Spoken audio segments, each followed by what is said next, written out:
Greetings and salutations, good friends, and welcome to Blades in Paradise. My name is Dr. Winston, and I will be your guide to the perils and pleasures of our paradise amidst the post-apocalyptic Pacific Northwest. Now, we'll get to the chicanery and shenanigans momentarily, but before we do, allow me to deliver some news. Blades in Paradise is an actual play podcast run in John Harper's Blades in the Dark, and we're sponsored by the developer Evil Hat Games. Use code BARDROCK10 at checkout to save on your order. Bard Rock Network is sponsored by Dragon Master Games.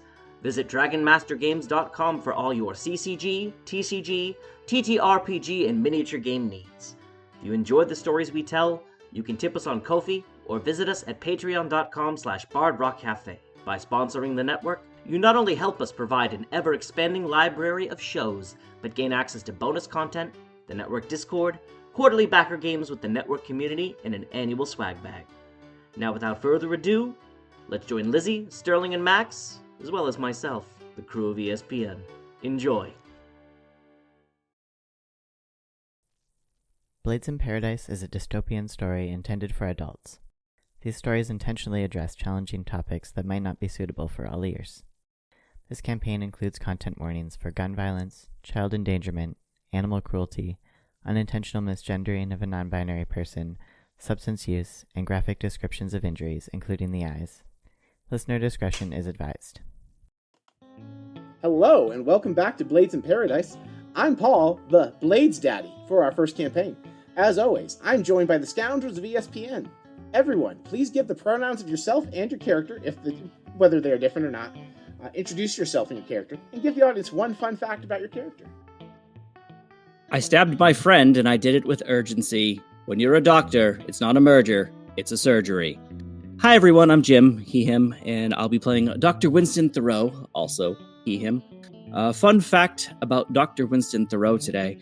The last time he was actually at the courthouse prior to Benny's hearing was when the orphanage went for their annual Scared Straight program, where they would bring the children to a trial and make them watch it, and the cops afterwards would talk to them about how they needed to improve their life and become hardworking participants in capitalism, otherwise they would end up like the scoundrel on the stand.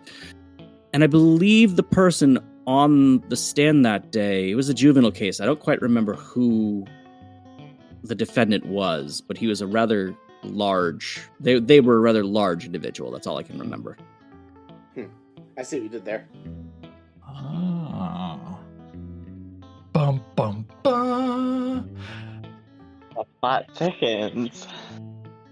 All right, my name's Justin. I am playing everyone's favorite psychotic, old man, Maximilian Graves. I believe I'm the lurk of the group, and I am a he/him both in-game and out.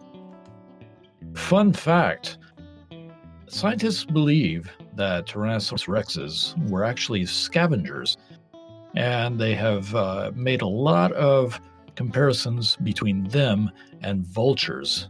And vultures don't have any feathers on their face, around their eyes, or beak, or jawline, just because they are carrion birds and they stick their faces into the dead carcasses.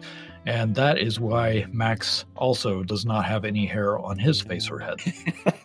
I was wondering where we circle back to Max. That was good. You gotta do what you gotta do. So practical. Hi, I'm Queenie. I played Lizzie Calhoun, the Hound. Pronouns for both myself and character are she, her. And tonight's thing is, I have never stepped foot into a courtroom in my life, even though, well, I probably should have, because I don't get caught. Hi, I'm Riley. I play Stirling, they for both. Fun fact about Max today, he's not the only arsonist in the crew. Woo! Maybe it runs in the family? Yeah, you all have set fire to things almost as much as the Van Helmon's family. Check out Monster Cafe on Bard Rock Network. Hosted by yours truly. Which may or may not be a prequel. We're still not sure. If I had a nickel timeline. for every AP podcast I had that used a D6 system and involved people killing vampires, I'd have 2 nickels. And somehow in both of them, Justin plays a character who has explosive diarrhea at least once. At least once. Don't talk about Tensei when he's not here.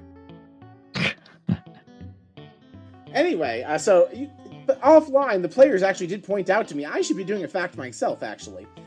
So I thought about it. I'm going to give you random facts about the NPCs or world each week from now on. This week's fact is that we referenced a town called Nowhere in our first visit to Tightwad. Nowhere is actually the name of the main settlement of the Amish faction. Recap time. Last time, the party visited Benny's train locker after being robbed, only to find it had been ransacked by Julius Orange. Only 2 things remained in the locker: a picture of Benny, a young Max, and a woman named Rebecca, as well as a Lantern Corp HR file for the same woman, but the picture for this file said Samantha Sung. They attended Benny's trial for opening statements. After their attorney, Julia G. Wentworth, convinced the judge to allow Benny to rescind his confession, Winston confronted Proctor, Gamble, and Sung in the courtroom.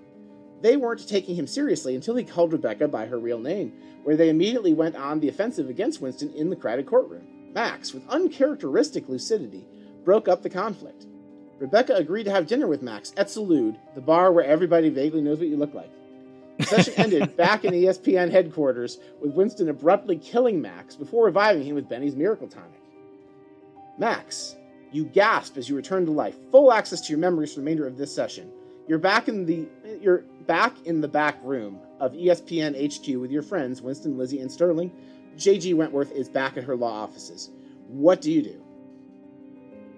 I take a look around at my surroundings.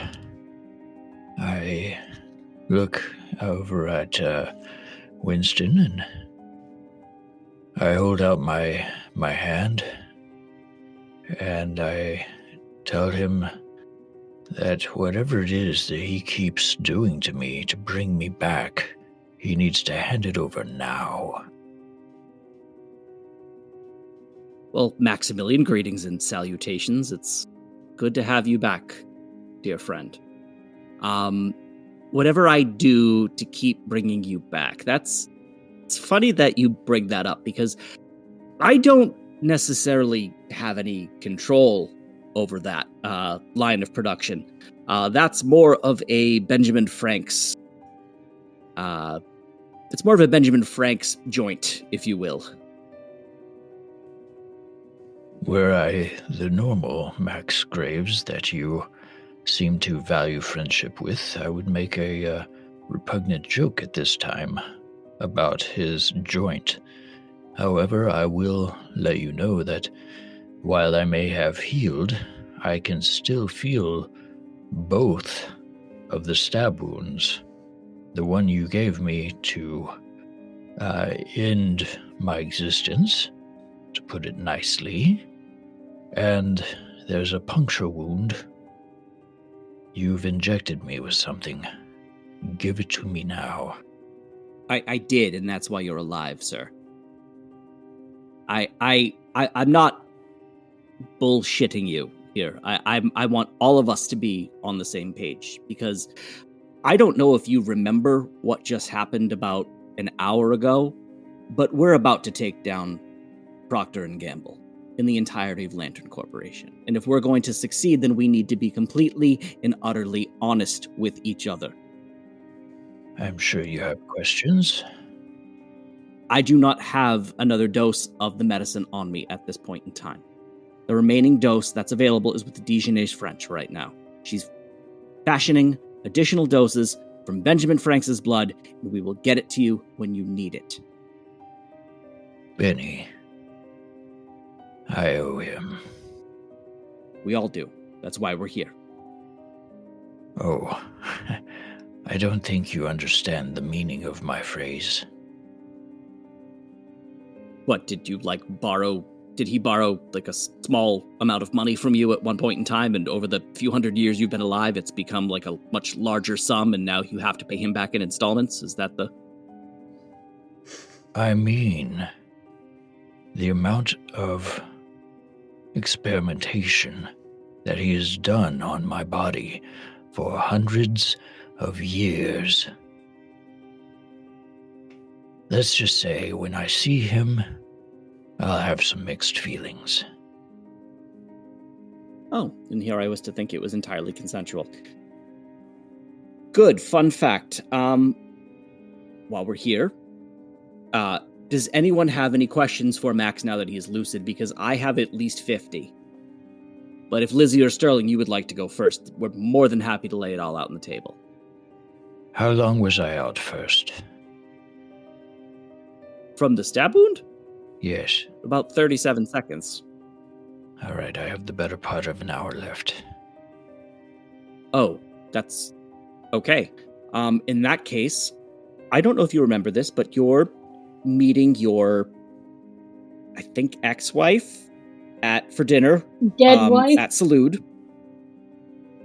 I am meeting Elizabeth. Yes, that's what I'm alluding to with the just over 30 or 40 minutes left.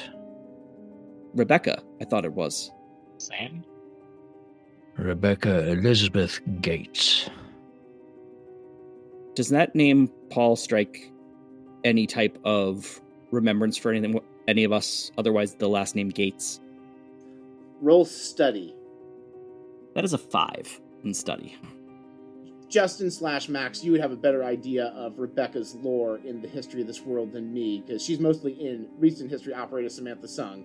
Does she have any historical significance with a 5 you think that Winston would have access to? Well, Samantha was her undercover name. She had many aliases. She worked with me and the Pickles brothers. We were a special operations back when the first vampire wars happened.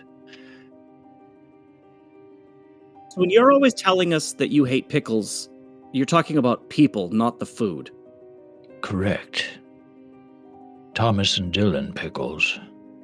I reach into my wallet and I pull out a $10 bill and I give it to Stirling. You were right. Doc? Yes. What was in the letter? Oh, the one from back in Tightwad. Instructions on how to keep Max alive. How do we keep Max alive?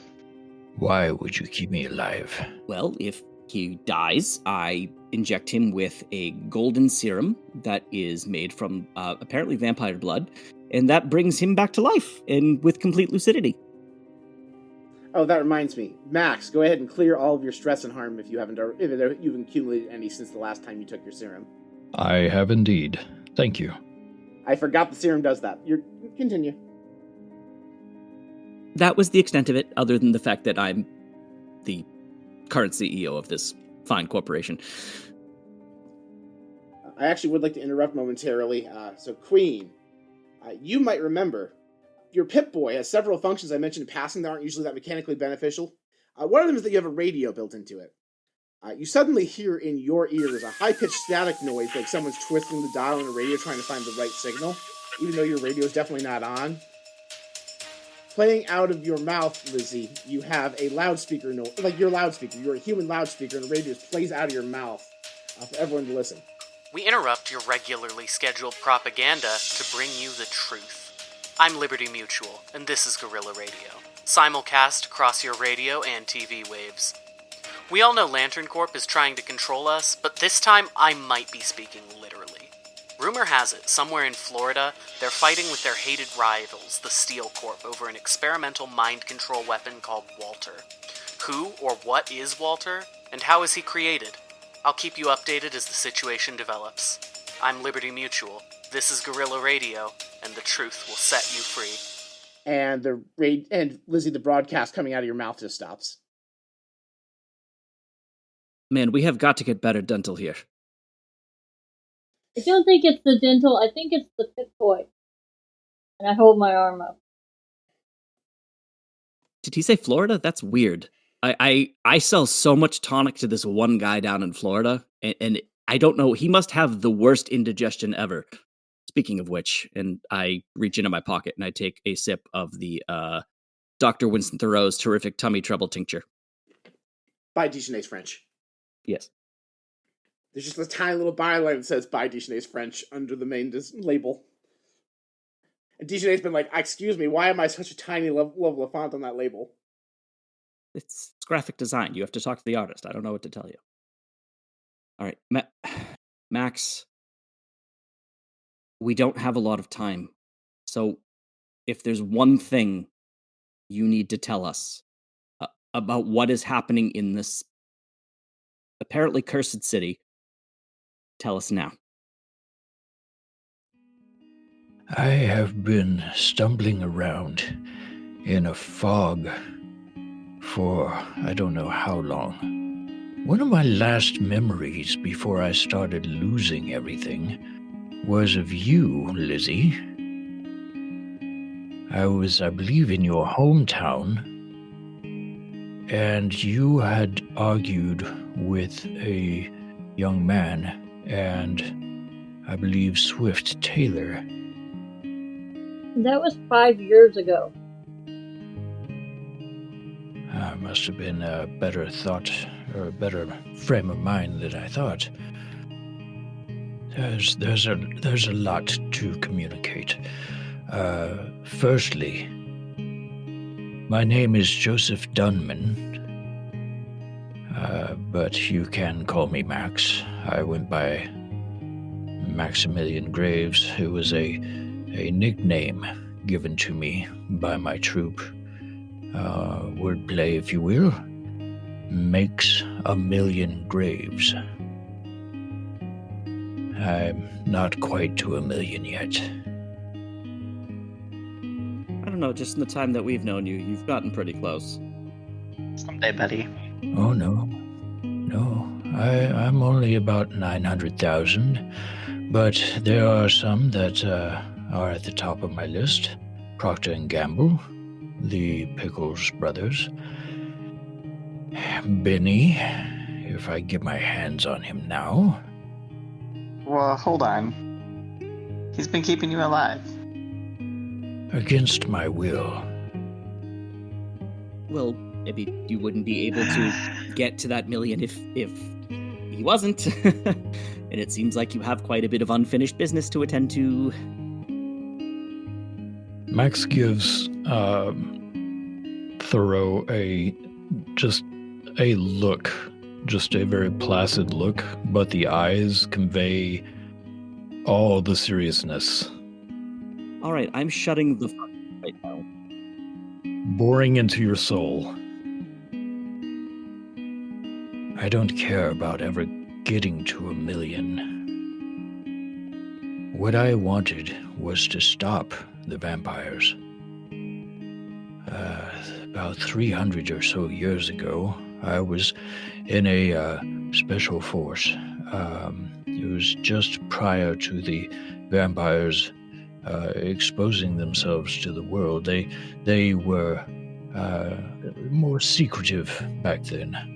But, I don't know, times being what they were in the early 2000s,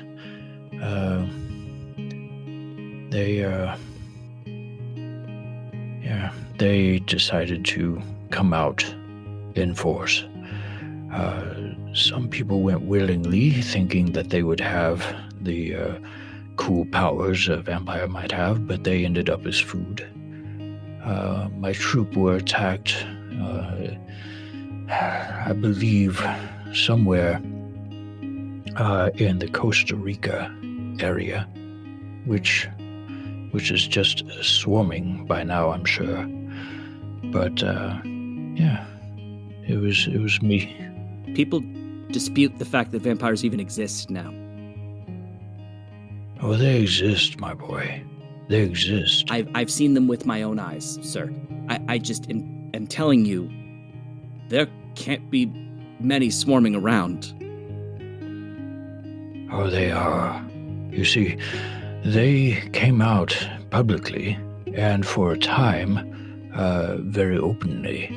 But me, my crew, and I'm sure many others decided to rebel against them.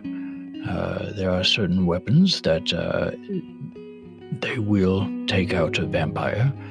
Otherwise, it's pulling them out of their holes and putting them in direct sunlight is the only sure way that I know of. But Max, Procter and Gamble are out in direct sunlight all the time.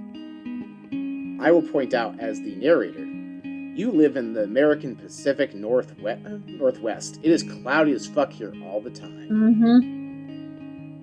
It's a diluted sunlight, and the more powerful vampires have more of a resistance to it.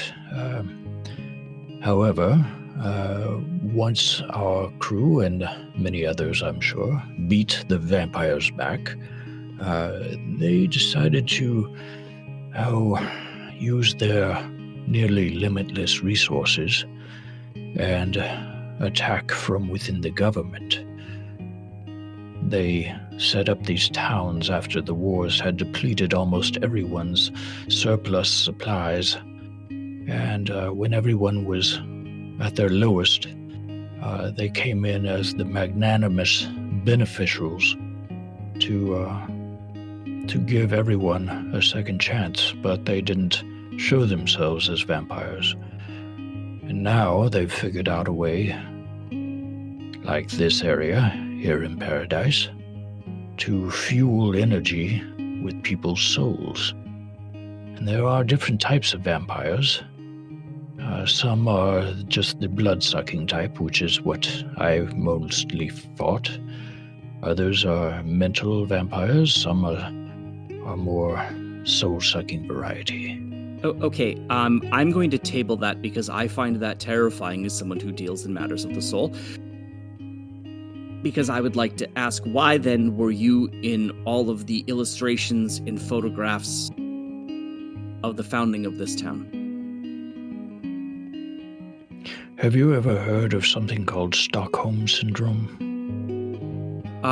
Yeah, you're supposed to take penicillin for that, right? Like 3 times a week? No, my boy. Stockholm Syndrome is what I was under. I was their captive for a long time. I knew things. I could get to places. If memory serves, we just fought some homunculi, correct? Yes. Do you remember me producing cover in the form of fog?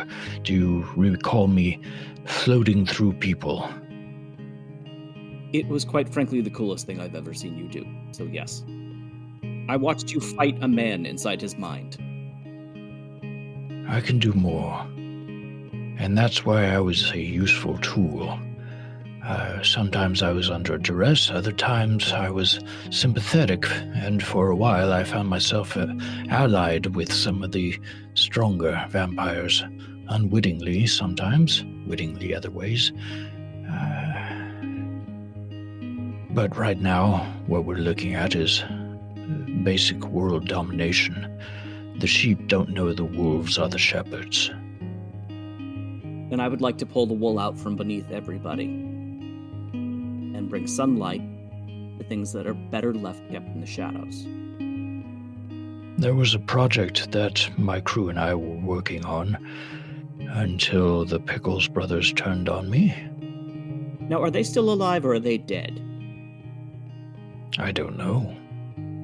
Paul is adding Pickles Brothers alive ? To his campaign notes. Jim, the player, is immediately regretting asking that question. We need the player already had it on the list of people to kill. Well, I only had 4 vampires. I'm now up to 6 vampires. So. Look at you, going around collecting vampires like they're Pokemon cards. I want to kill them and collect the teeth from each of them. Oh, that's how we used to barter for the more expensive items, is we would barter with their teeth. But my crew and I, we were working on something. The Pickles brothers were, they were very good at rigging things, and they were very witty and strategic. Never wanted to be at the forepoint of one of their pranks. But we were working on a device that would not only mess with the atmosphere in such a way that we could possibly bring rain to the wasted lands and possibly grow crops, but to set a burst through the clouds that would scatter the clouds suddenly in an effort to get sunlight where it needed to be. I don't know whatever happened to the machinery we were making, but that's for another day. Do you think Benny could have had access to that machinery? I'm sure he probably did. He was disgraced. He's not one of them now. Stirling? Did he forego being a vampire? We can't do that, but he's just tried to protect all of us. Maybe not the way you wanted, but he's been trying. He held me captive for 300 years. When I say I owe him, it won't be a hug. Max, do me a favor and roll study with a bonus die to remember Benny in your last couple years of lucidity, about basically the 10 to 5 years ago. That was the last 5 years of lucidity. Got a 5. All right, with a 5, I will give you remember about 10 years ago, Benny left Lantern Corp because he was tired of being forced to experiment on who had become his good friend, Maximilian Graves. And you remember Procter & Gamble gave him a very hard time. They agreed to let him go on one condition, that he kept Max alive, and while he was not forced to experiment, they had more than enough data. You were basically like a control tube at one point, like if they needed more DNA they could. I'm a renewable resource. Exactly. They had enough of your DNA to continue the testing without experimenting on you, but he is tasked with keeping you alive, and as long as you remained alive and he continued doing his experiments, you both will be left alone by Lantern Corp, as long as you didn't do anything to meddle. So right. Benny actually put his safety on the line to negotiate your freedom from what you know to be Procter & Gamble pulling his strings, and you got the impression he's scared of Procter & Gamble. And he genuinely wanted to make amends for the things he felt forced to do over the last 100 years or so. Several hundred years, I should say. All right. I think they found a new food source, and I fill Max in on what we found with Nathan, even though I don't know what he knows, and how we found the desiccated, older version of Nathan in the tube, and the soul slicing, and all of that, so that way he has a full understanding of what that we may have stolen their only food source. Thoreau, do you remember ever seeing, you described them to me, the ghosts, the melted ghosts? They were floating around the center of town when the power went out. They were coming out of the light fixtures and the junction boxes, and they were unable to communicate verbally, but you could... Beneath our feet is a churning engine of the dead. There's a volcano, but beneath, what do you mean, the churning engine of the dead? I mean their souls. They're not throwing the bodies in the volcano and using them for fuel, are they? Yes. I will point out, you all knew the electricity is made of souls a long time ago, so this is just, if I thought maybe you guys had connected these dots, but yeah, no, Max is 100% not on. It's more the way that they're doing it. Okay, I wasn't sure if the above game you guys had or hadn't connected these dots. I thought you had. We got there. I often wonder, Thoreau, if we could lower you safely down where they do the cremations, so to speak, if that might enable you to connect with them. But I'm not sure you would survive it.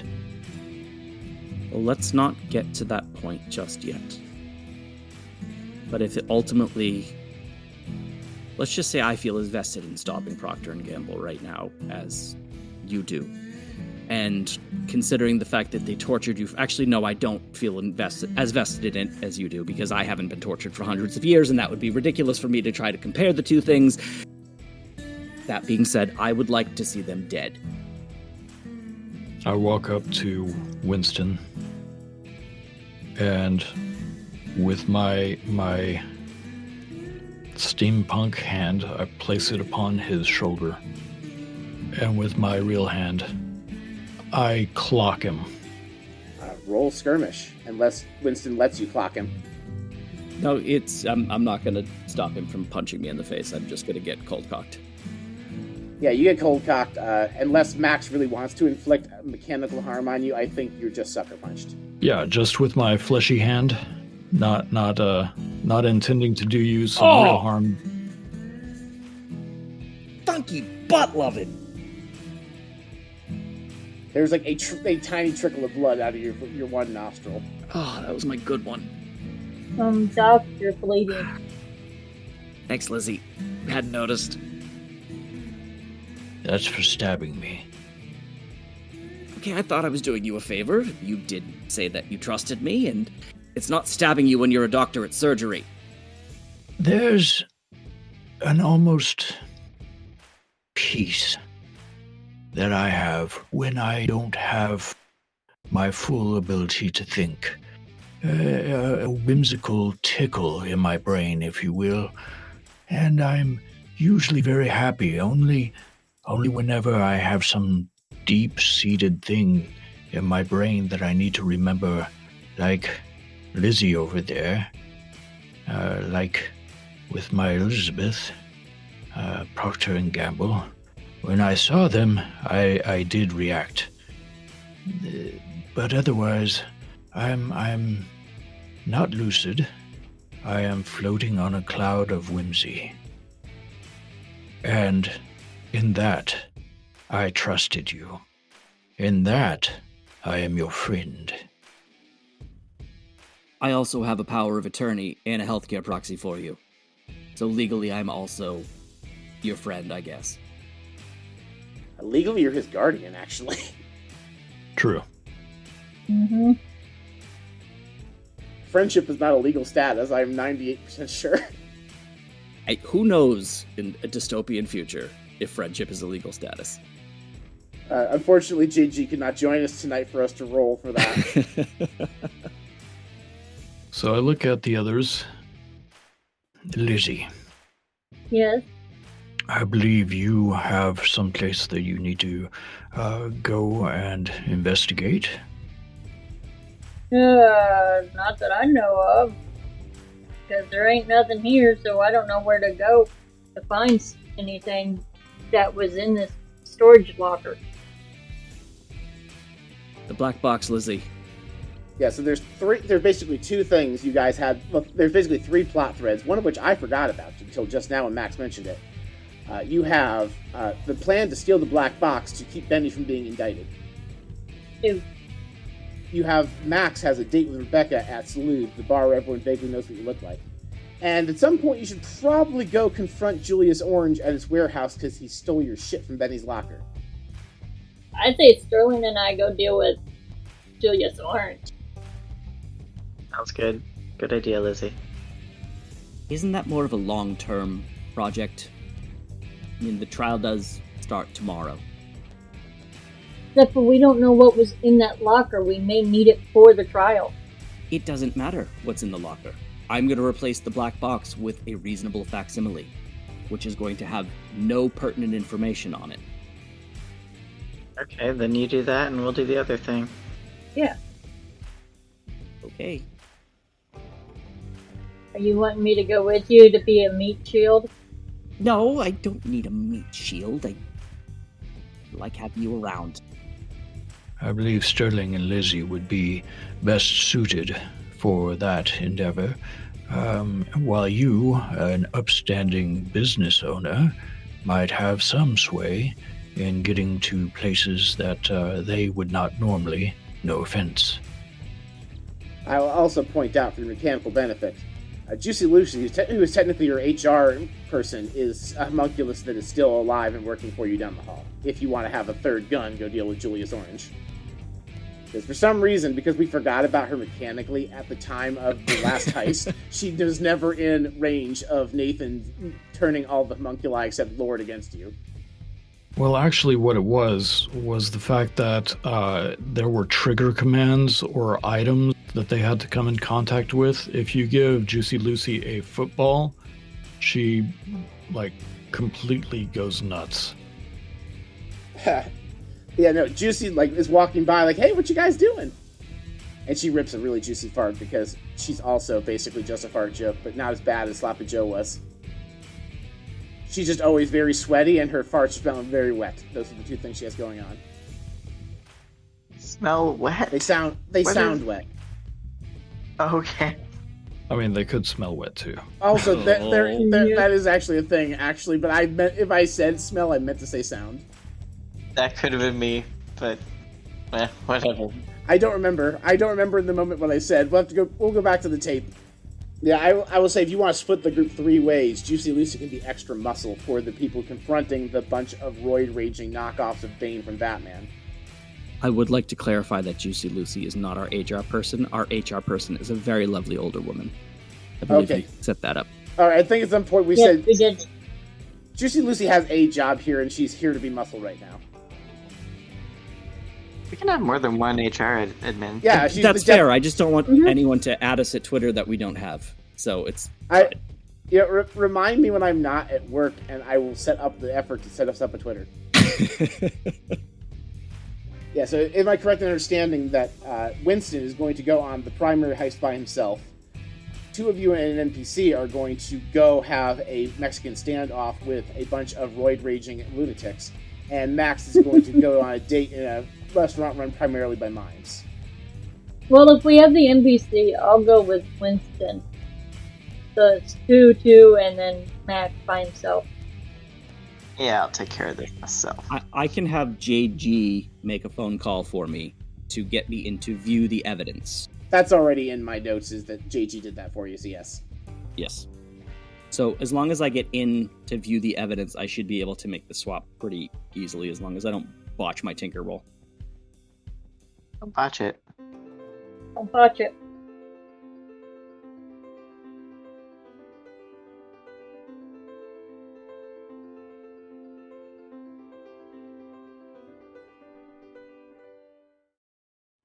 Enjoy what you're hearing? Rate us on your favorite podcatcher.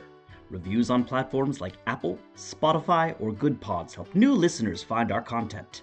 It's a completely free way to support the show. Thanks for listening. Where are we now, Llewellyn? Well, Meanie, it looks like we've arrived in a universe where Jump Leads is part of the Bard Rock network of podcasts. The Bard Rock network? Wow! That's a whole new audience ready to experience our adventures jumping through parallel universes, like when we found that colony of religious robots, or the time we were chased by a knife-wielding dinosaur. What about when you spent a whole episode looking for a bathroom? We don't have to talk about that. Listen to the scripted sci-fi comedy podcast audiences are calling hilarious with a lot of heart and wit. Jump Leads, Season 1 available now, wherever you get your podcasts. Season 2 coming soon. Who was that? Sounds like this reality is actually an ad spot. An ad spot? Wait, so none of this is canon? It was, until you asked that question.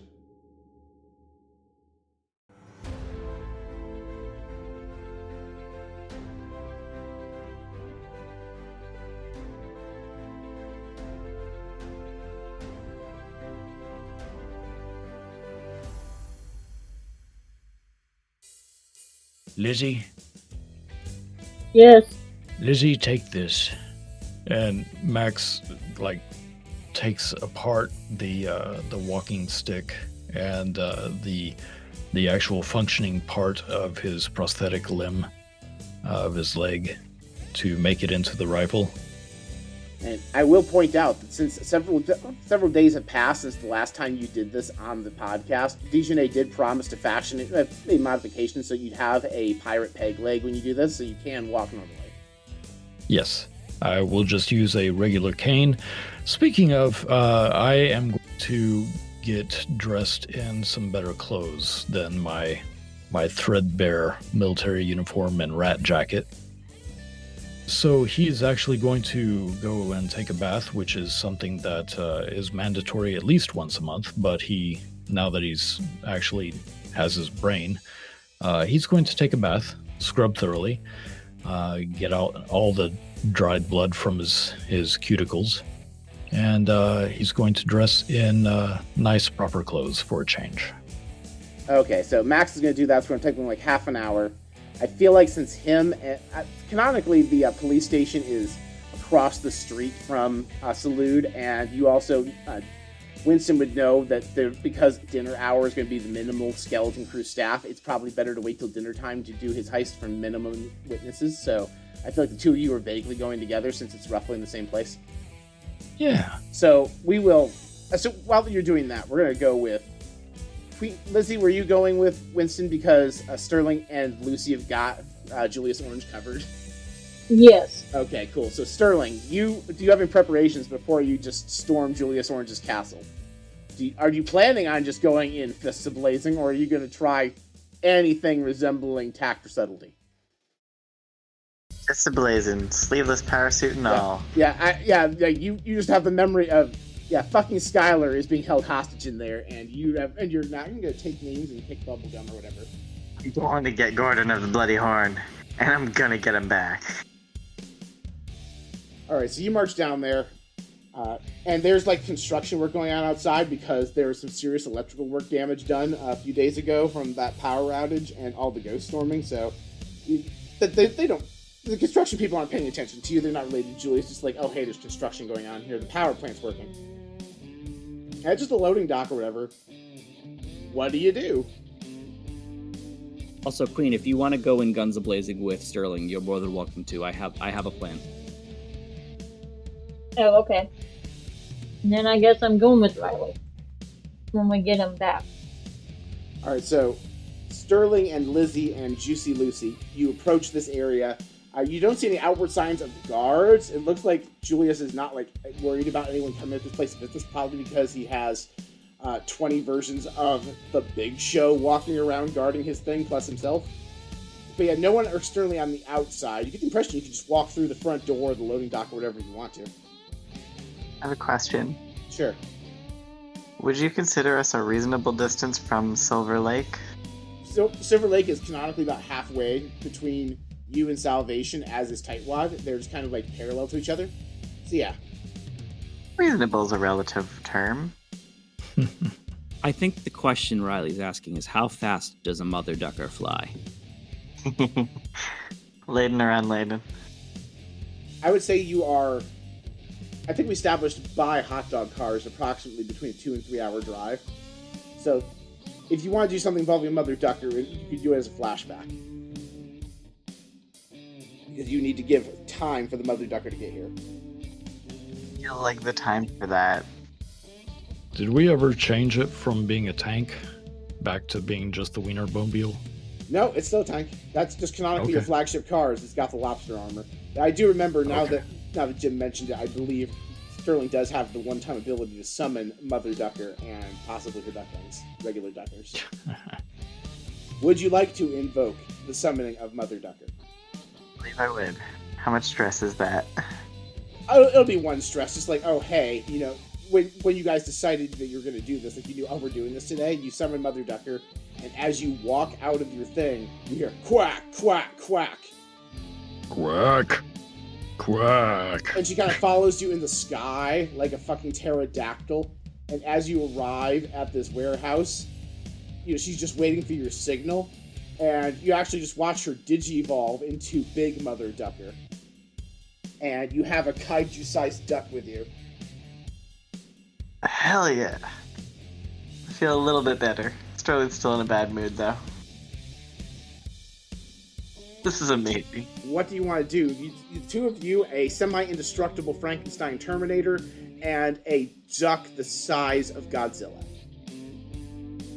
Do we want distraction? Do we want aerial assault? Are we just busting down the door. I will say, without even trying, you have a distraction because you just hear a bunch of people looking out the windows going, "Holy fuck, that's a big duck!"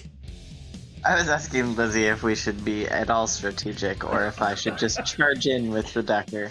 No, I know, I'm just letting you know, distraction is already fundamentally part of your plan because you brought a flying creature the size of Godzilla. Everyone is distracted. Beautiful. I say you be distraction and Ariel, and Juicy and I'll go in, guns a-blazing on the ground. Alright. I don't know if this is a good idea. This might go horribly awry, but should I maybe ride the mother ducker? I mean, you're welcome to. She's your friend. Probably should. Alright, so you expend 1 second, 10 seconds of the full minute on your rocket boots to fly high enough to mount Mother Ducker. I'm sorry, Big Mother Ducker. She's in her Ultra form. Alright, so what is Stirling doing? Sterling is riding the big quacking distraction. Mm-hmm.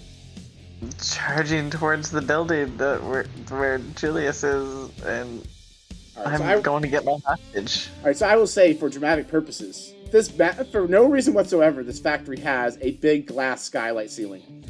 And so this duck just swoops down, shatters the ceiling like Batman dropping through the roof. And all these big burly people who don't regularly carry guns or rely on guns are like, holy fuck! Roll wreck with a bonus die because you have help from Big Mother Ducker to cause property damage. That's a 5. Yeah, so the glass starts falling. A bunch of these guys scatter because they're trying not to be hit by the various debris and wreckage you bring. One random dude is clocked unconscious because he wasn't fast enough. Of the 20 dudes, plus Julius Orange is established, there are 19 of them left. Let me just quickly create a clock for big muscle dudes. The clock has got 20 segments, and you have filled 1. So you did that. They are very distracted. I will give Lizzie and Juicy Lucy 1 bonus die for whatever they do as they storm in with the aid of your distraction. We just go in, start punching people. Sterling, roll wreck for Juicy Lucy with a bonus die. Not wreck, skirmish. Ooh. That's 3 5s. That's special, right? That's something. Yeah, so 3 5s, this random slot machine in the corner lines up to say 555, and a bunch of currency that amounts to less than a coin just starts falling out for no reason. Actually, not for no reason, it's because Juicy Lucy actually grabbed the dude and shoved him head first into the slot machine, breaking it so a bunch of money came out. It just says 555 on the machine. Everything I wanted and more. Hey, that was my machine!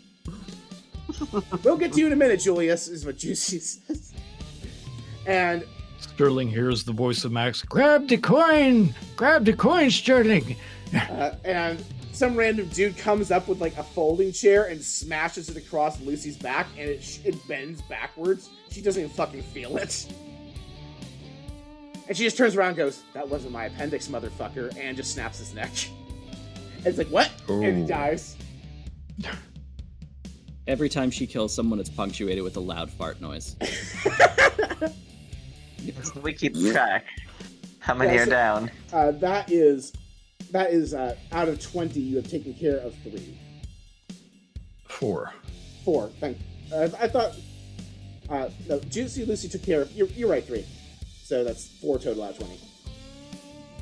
Now it's my turn to roll? Yes, unless you would like to use your wraths to auto-headshot some of them. You know what? I will. Yeah, so there's 2 stress per headshot. And I'm using Max's rifle, so it's just 1 hit. Yeah, I mean, you can still fan the wheel on a rifle if you really want to. Mechanically, it's just another gun. So if you want to shoot from far away, rifle. But if you're coming in here, pistol. You want to be in a sniper's nest outside the building, taking them off the windows?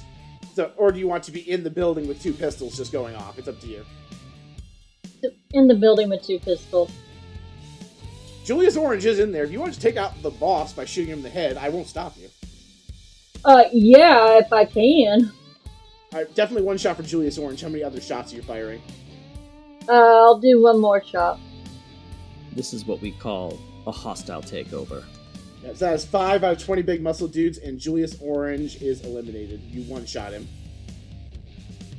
And as I'm saying that, or doing this, I'm like, give us our shit or I'll kill you all.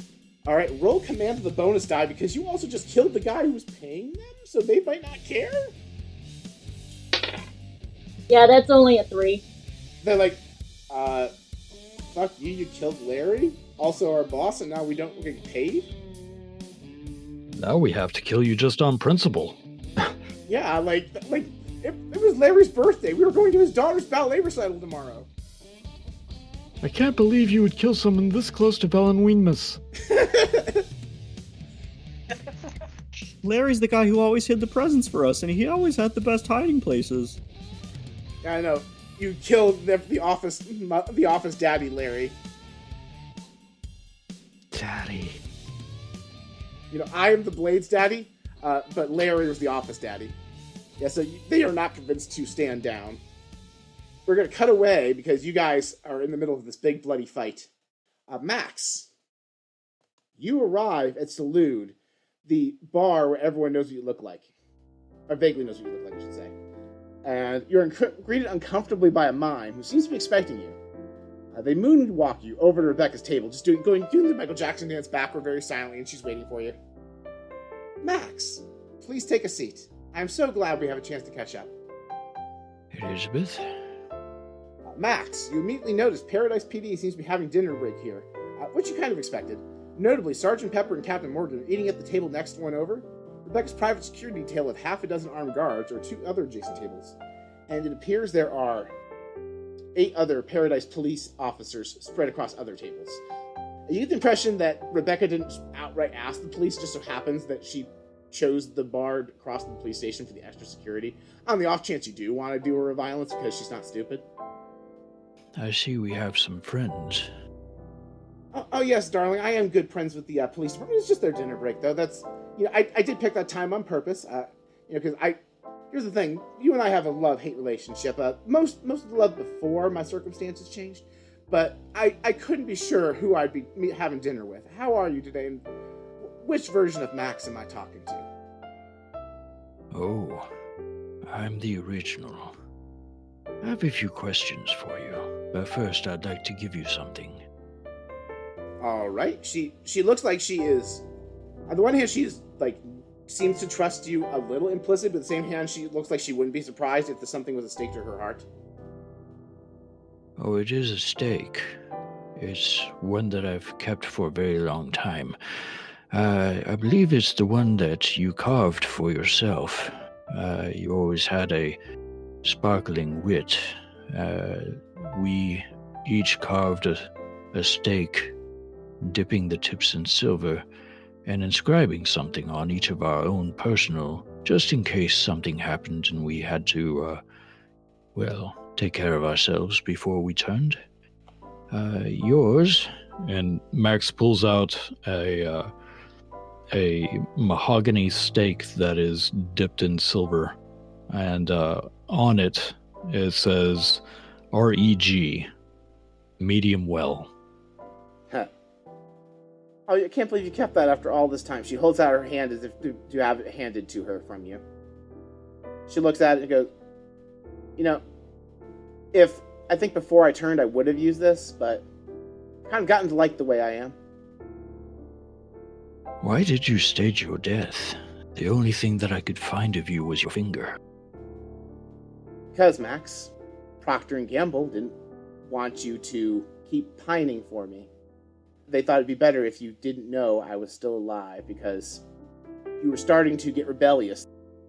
What is the term you and Benny used to call it? Stockholm Syndrome was starting to wear off.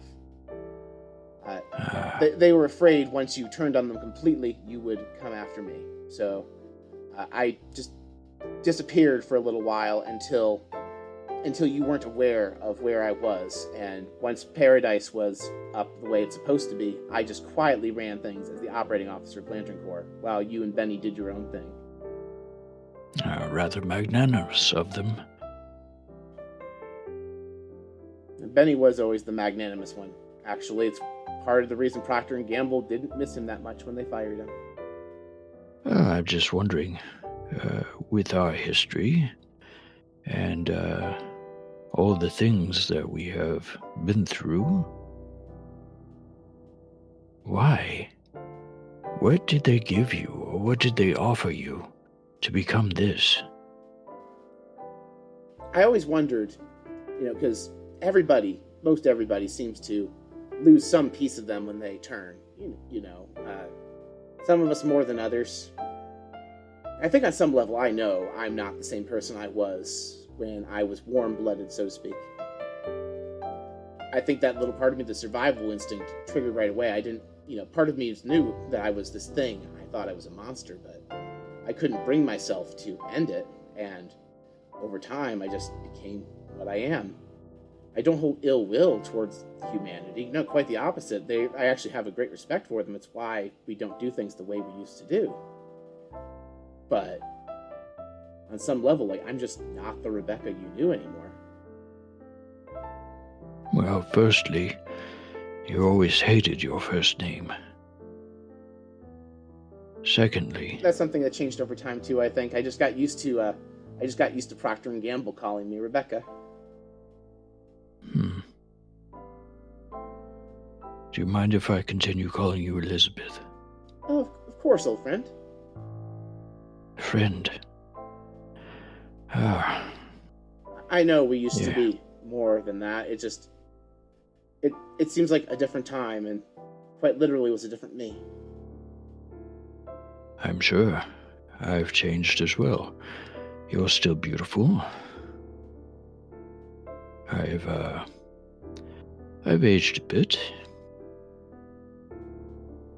Tell me,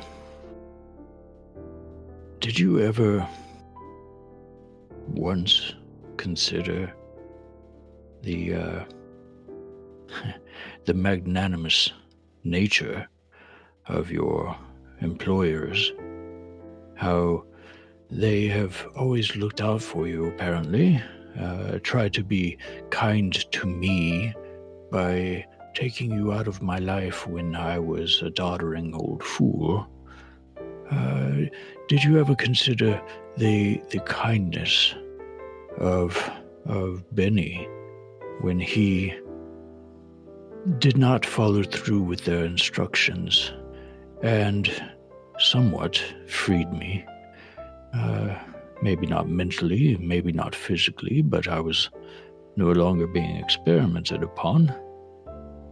Did you ever once consider that maybe those who we had fought for all those years were more human than what you have become?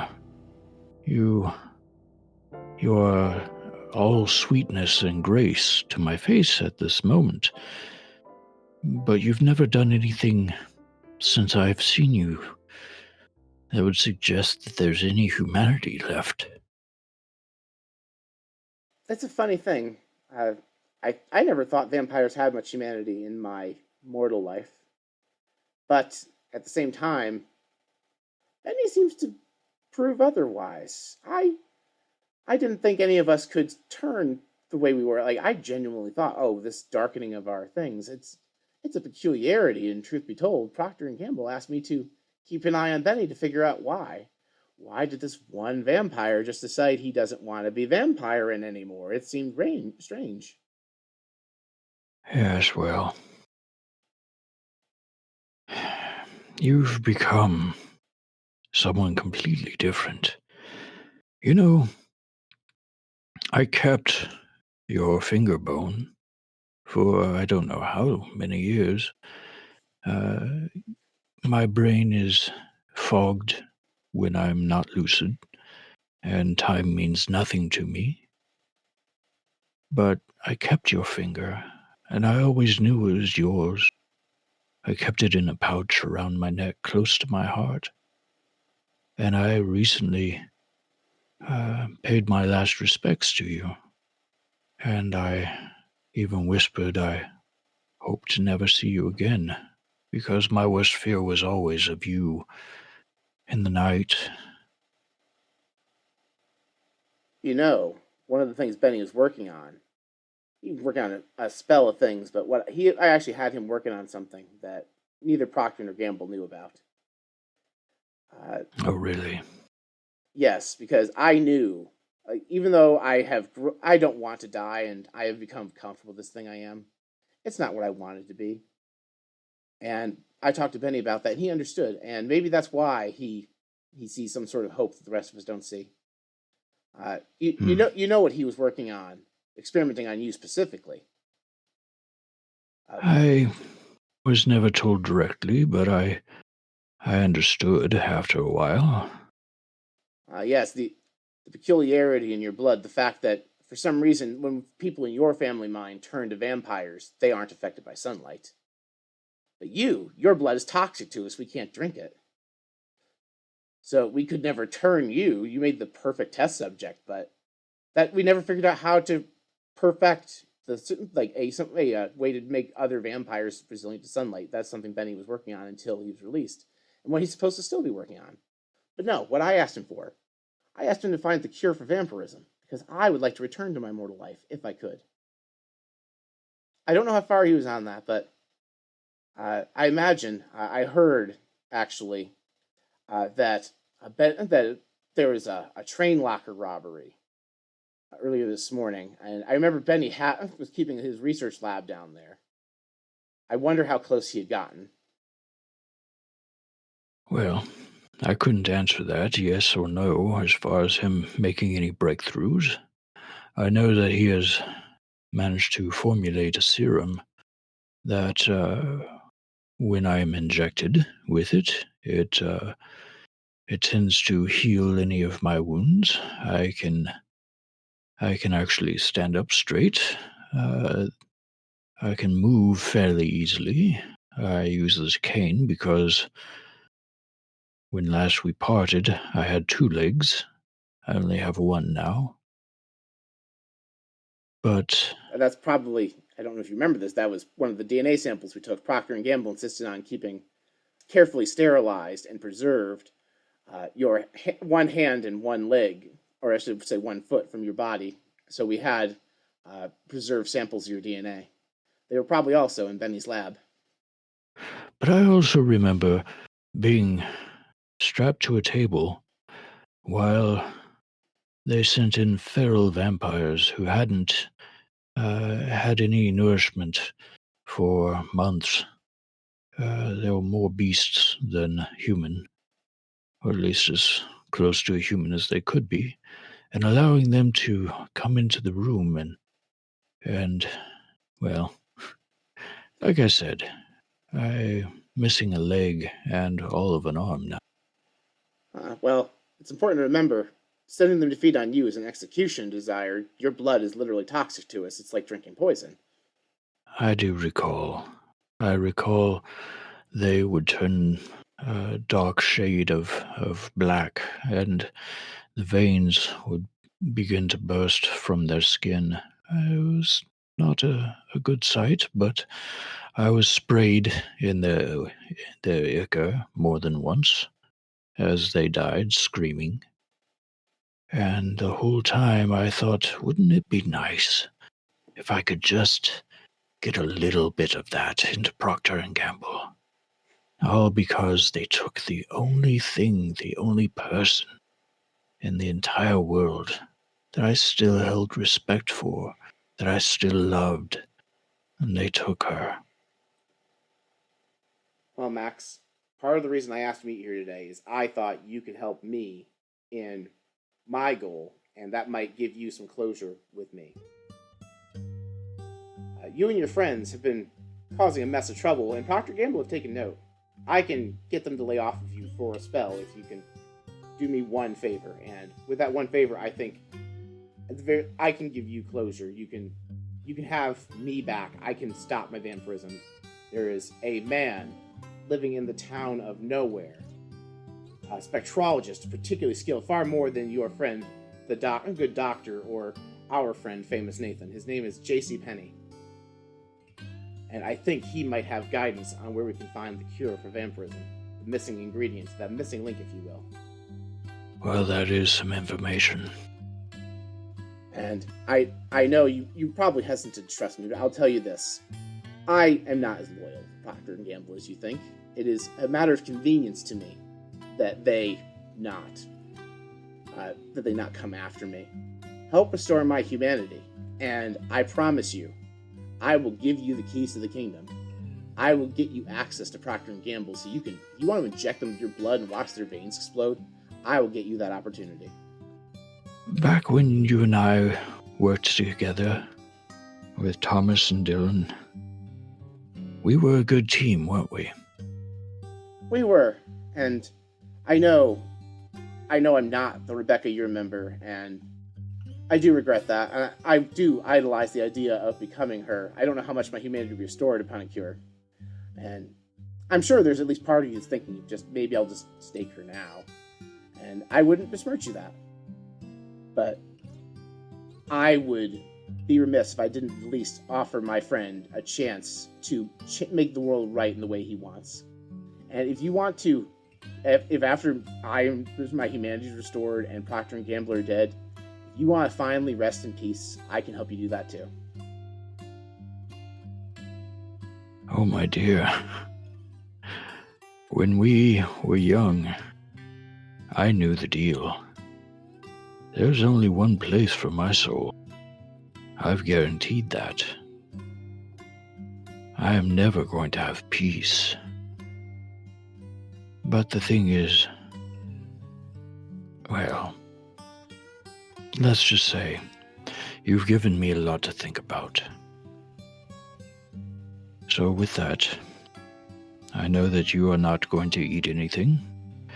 I know that I am not going to eat anything. I think that our conversation is concluded, for the time being. And what of my offer? Do we have an accord? Allow me to ruminate upon it. All right. And you said there's do you know how much of the miracle medicine Benny made to keep you in your good facilities is left? I know that the last vial that was plunged into me a few moments ago, in fact, was the last one. I know that there is a doctor here in Paradise that is trying to work on giving me more access to it. We pay him quite a bit of coin to do so. Well, doctor, such a relative term, not like back when we were young.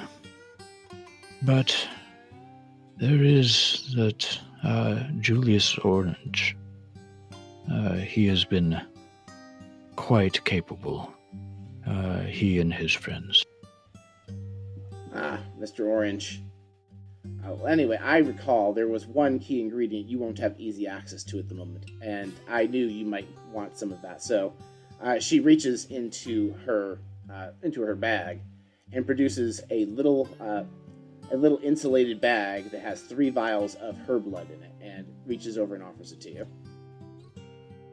Oh. The doctor making your medicine should be able to use this in place of Benny's blood to make more medicine for you. I don't know how long I have of this lucidity, but while I am standing next to you in silent lucidity, I will ponder what we have spoken about. I wish you a good evening, and you can tell your friends, as I gesture around the room, that I mean you no harm. I am not carrying any weapons. The only thing I had was that stake. It is yours to do with as you wish. And I will contact you somehow, some way, with my decision.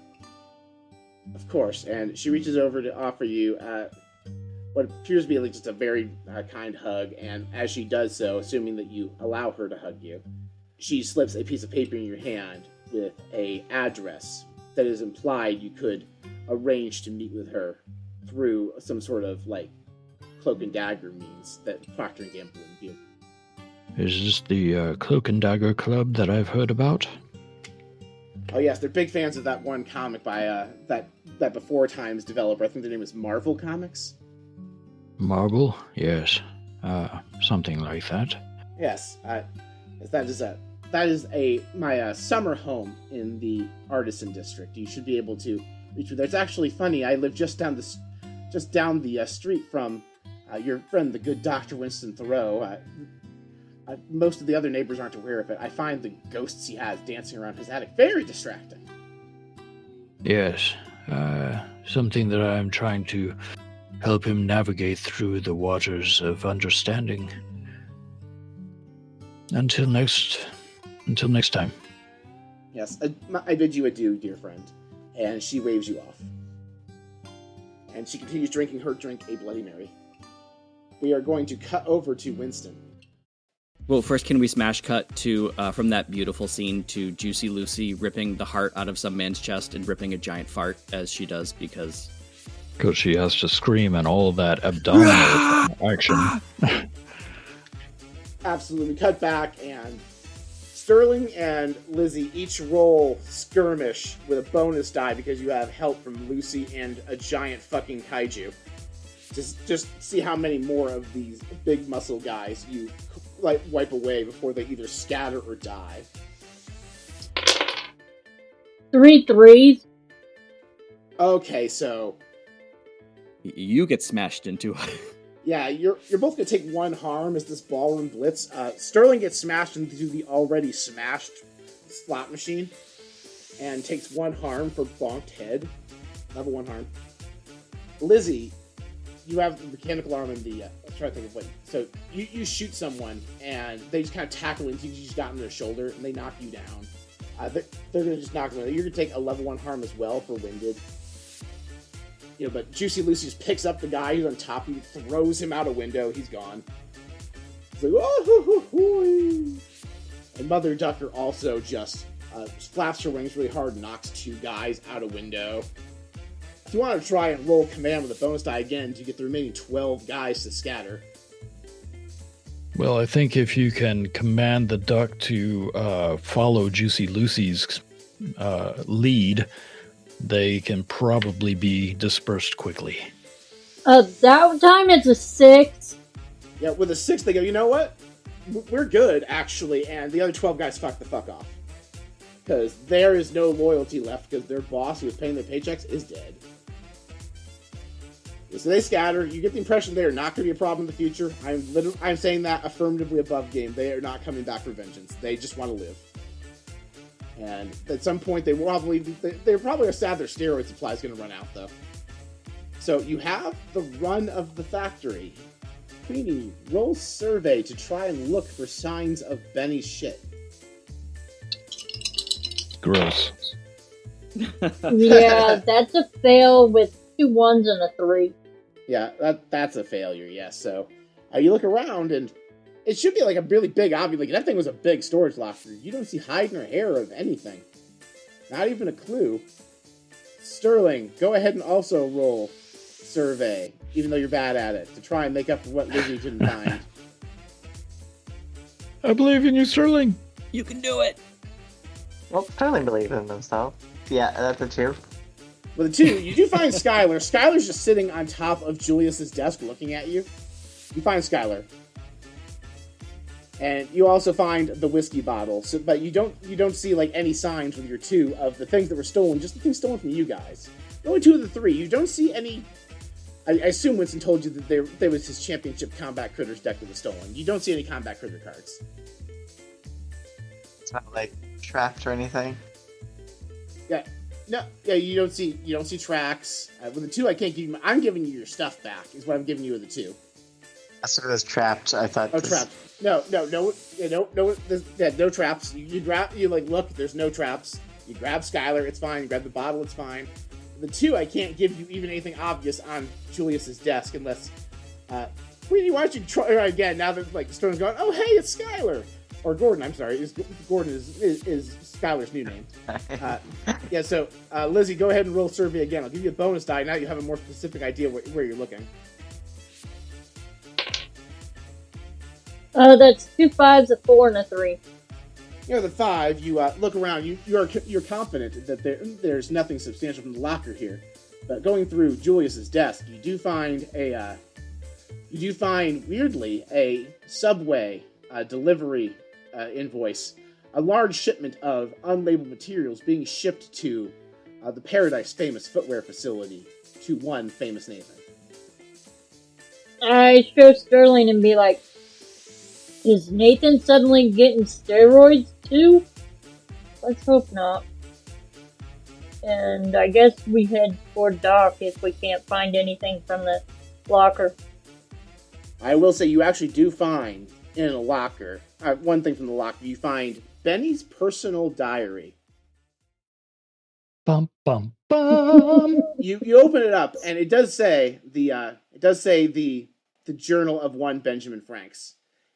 Does he dot all of his I's with hearts? You know what? Sure. It is also incoherent nonsense. The words aren't real words. You get the impression you need a cipher. You get the impression that you might need Max's Rubik's Cube.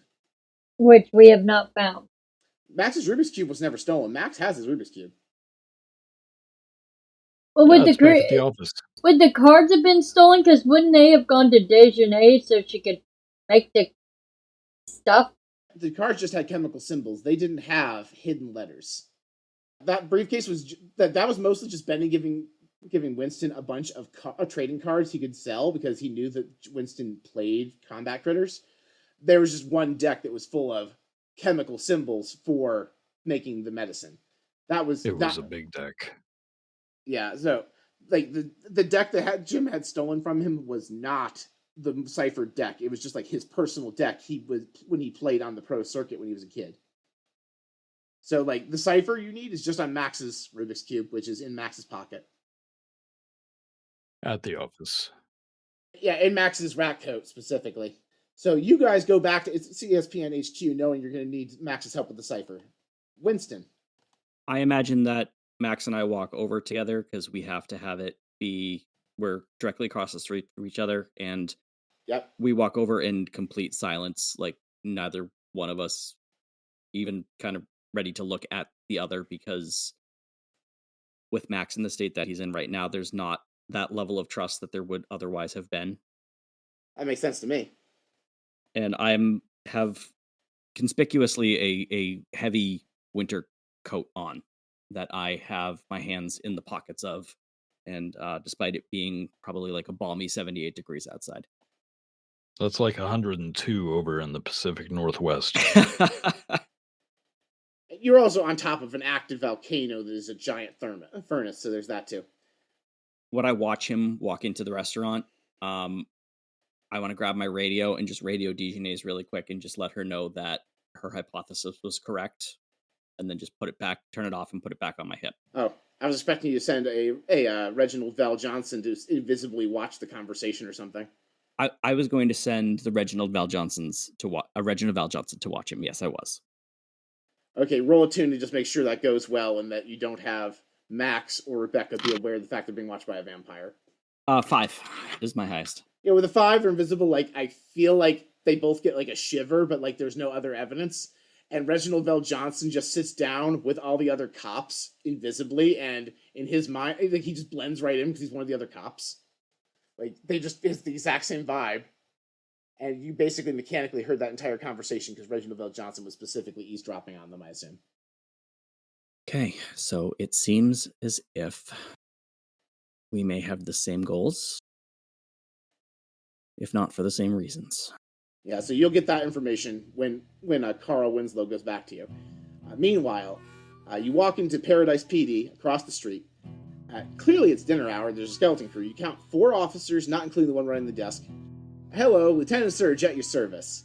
Lieutenant Surge, greetings and salutations. My name is Dr. Winston Thoreau. I'm Chief Executive Officer of ESPN, the Express Service Parcel Network. I believe my attorney has scheduled some time for me to view the evidence. We have spent some time with the evidence against our good friend and former CEO. Yes. Your attorney said you needed to review the evidence. I'll escort you there. Lieutenant Surge is a tall, lean, but well-built man with blonde crew cut, and you see a collection of small spheres on his belt. You know these are commonly used by animal fighting league trainers to carry their animal companions outside of the ring area. You would actually remember when you were a kid, he was one of the pride of the Animal Fighting League. He did get out before was it Raymore Flanagan, I think, was the Ash Ketchum analog, I think is what we said. Yeah, because TJ Maxx was the Yugimoto analog. Yeah, so before Raymore Flanagan came into full power, like, he was like one of the there was like 8 trainers that you like had to beat to like rise in the adult league before you could compete in the championships. He was one of them. You know, but eventually he retired, and like he focused on much the same way that Raymore Flanagan uses a Taseroo. His ace was Kangawatt, the evolved Taseroo. Lieutenant Surge, you were a competitor in the Children's Fighting League. Oh, no, the adult one, actually, I get that a lot. No, the children would test themselves against me, yes, but I competed in the adult circuit. That is absolutely horrifying. I myself was on the Combat Critters card game side of things. You know, ran an elephant graveyard deck myself. I was fairly successful, but I didn't decide to go pro. I figured I didn't want to put it to them too hard, you know what I mean?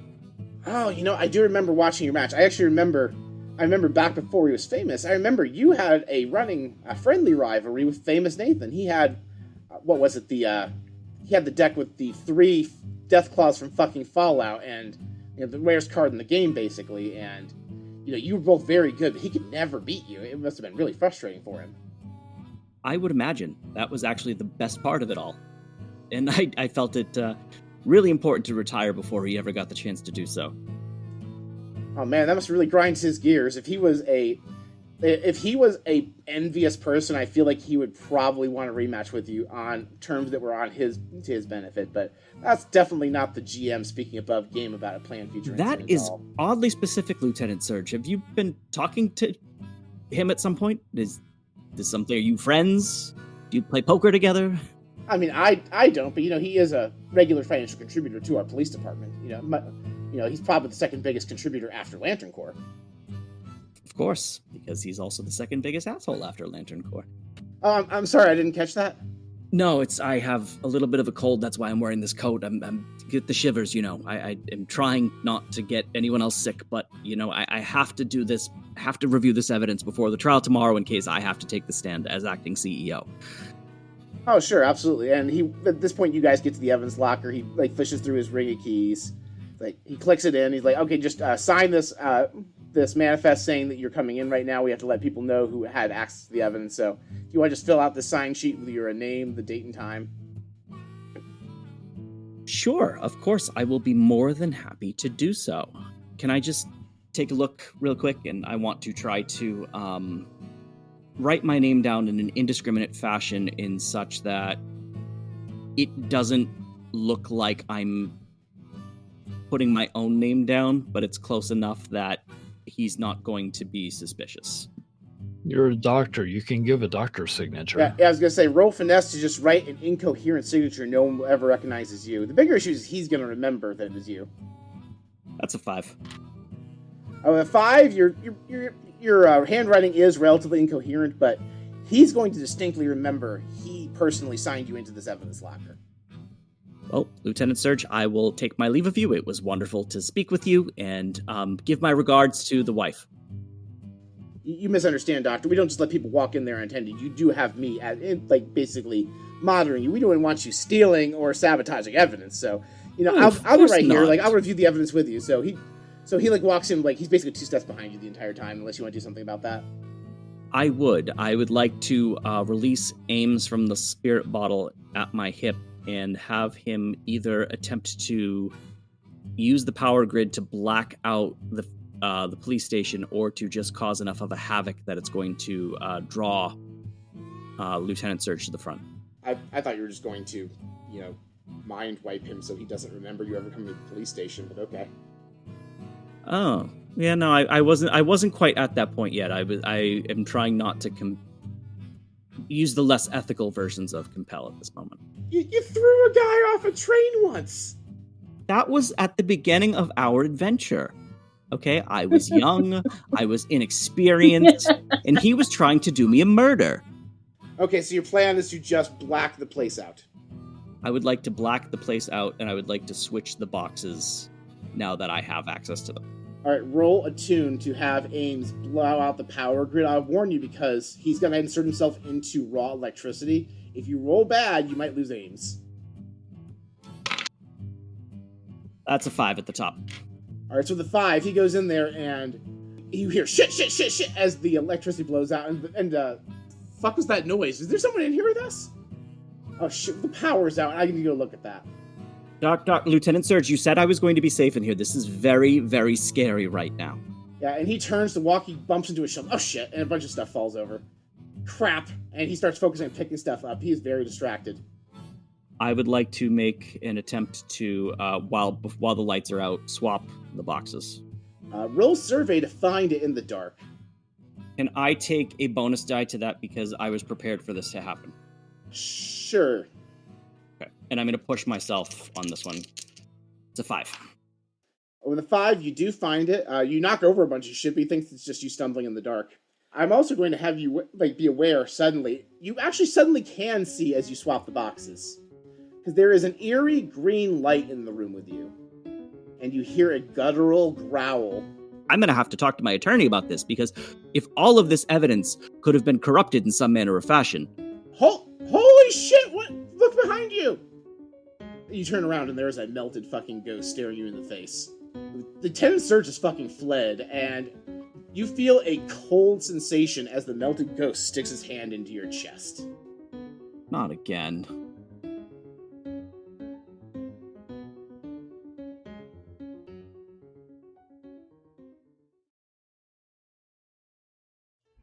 Blades in Paradise is Paul Kinter as Master of Ceremonies, Justin Langston as Maximilian Graves, Faith Queenie Long as Lizzie Calhoun, and Mel Riley as Sterling Ackred, and myself, Jim Remus, as Dr. Winston Thoreau. Dami Widener is our editor. You can directly support this show at patreon.com/bardrocknetwork, starting at just $3 a month. You can join us on Discord, you can come play games with us. We'll even send you network swag at the end of the year. You can visit our sponsor, Evil Hat Games, and use code BARDROCK10 to buy cool games like Blades in the Dark, and let them know we sent you. You can support the podcast for free by sharing us on social media, word of mouth, or rating and subscribing on your favorite podcatcher. Lastly, you support us just by listening. Thank you for listening, dear friends.